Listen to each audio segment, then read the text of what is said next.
why should young people want to have children if they come from any kind of trauma? And that's what I'm going to say. It's a harsh word, but it is a true word. When we neglect our children, we traumatize them. So one might say that the worst kind of abuse is not physical abuse, because physical abuse, the parent's actually there to touch them. And I'm not suggesting anybody physically abuse their children.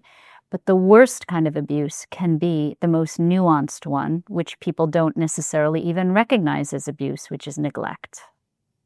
When we neglect our children, either because of, as I said, mentally ill parents or physically and emotionally absent parents or divorce situations that are horrendous, what ends up happening to those children is that they grow up not trusting relationships, not feeling safe in them, not desiring them. There's no positive modeling of what safety and security and love looks like.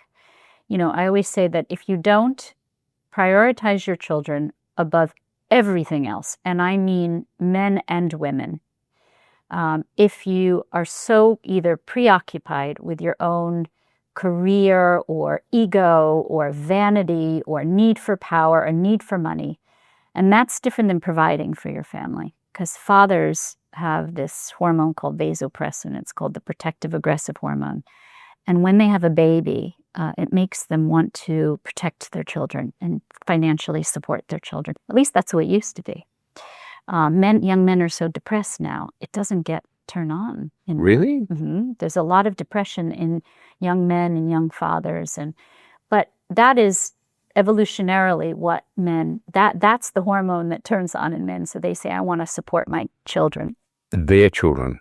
Yes. Which is one of the problems, to be blunt about it, with blended families. Right. We know that from the research. It's a hard thing to say, but often an introduced male figure. It's more complicated. It is definitely more complicated.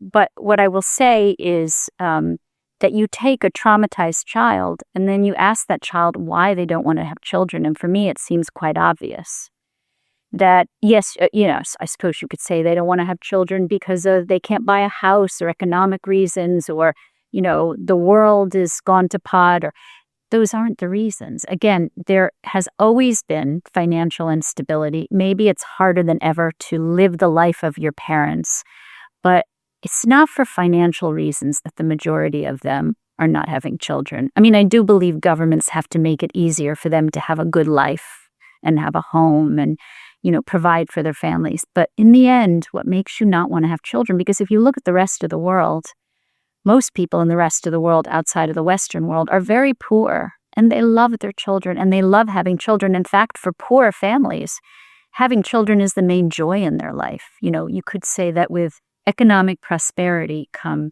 choices and selfishness. And that's the truth. Doesn't make us any happier, though. No, it doesn't make us happier. It makes us much less happy. So in many cases, being poor and having children is the main joy in your life, because you don't have so much ego invested in a career or being powerful or being rich, right? So that it's not a good argument to say that it's all economic. There's a piece of it, but that's not why children are not wanting children.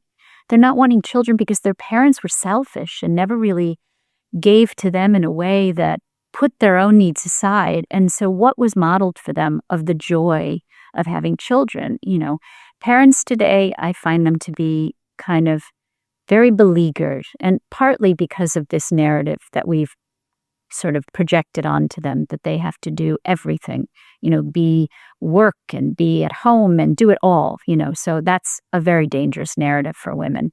But, I think there is something to be understood about, the idea that if we don't model the joy more than the resentment, more than the fatigue and being beleaguered, then why should our children want to follow in our footsteps? I mean, I wanted to have children because my parents' greatest joy was their children. They weren't that. I mean, they had a social life and they, had friends, but really, in the end of the day, my parents really wanted to be with us. It was every free moment they had, they wanted to be with us, and they wanted to be with each other.